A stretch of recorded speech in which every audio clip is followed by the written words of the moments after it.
The video you are about to watch is part 2 of the mystery of Hugh and Dian Harlin. Originally, this case was presented on Unsolved Mysteries as a single case, but I thought I would split it into two due to the fact it involves something drastically happening to both of the people involved.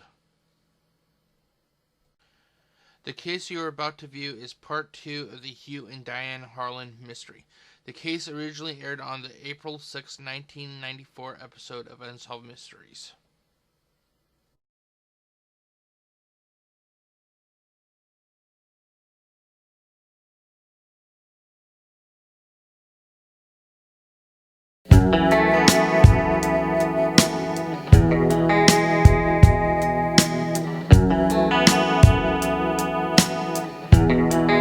It was 4 years after the murder of Dian Harlin.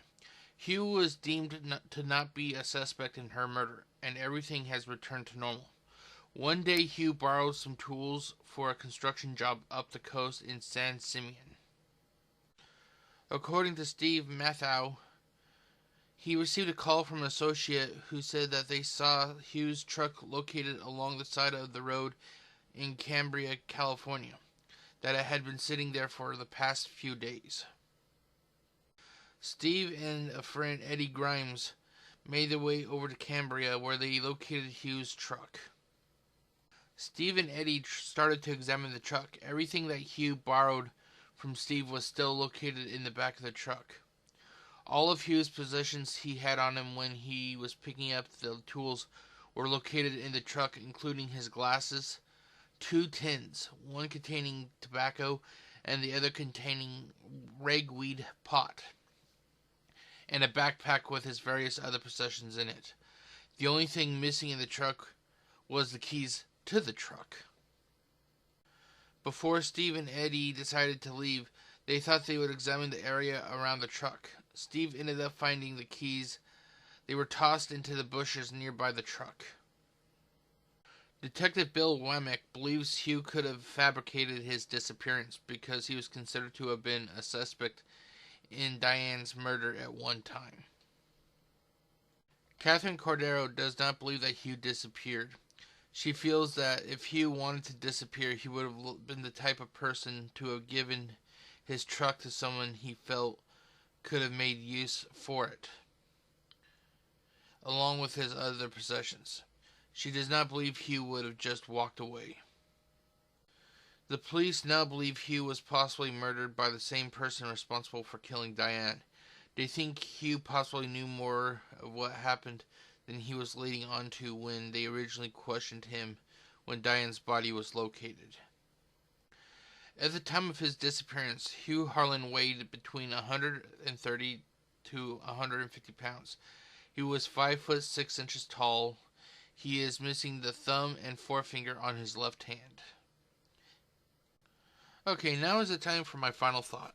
The final thought is not intended to be taken as absolute fact. Instead, these are just my thoughts about the case you have just watched. I have to admit, I feel sorry for Hugh. I personally don't believe that he was responsible for the death of his wife. To stay with her as long as he did while enduring the embarrassment that she was giving him must have been due to his love for the woman. With that said, I personally think he was murdered by the person who murdered Dian. I believe that he witnessed the person responsible for killing his wife.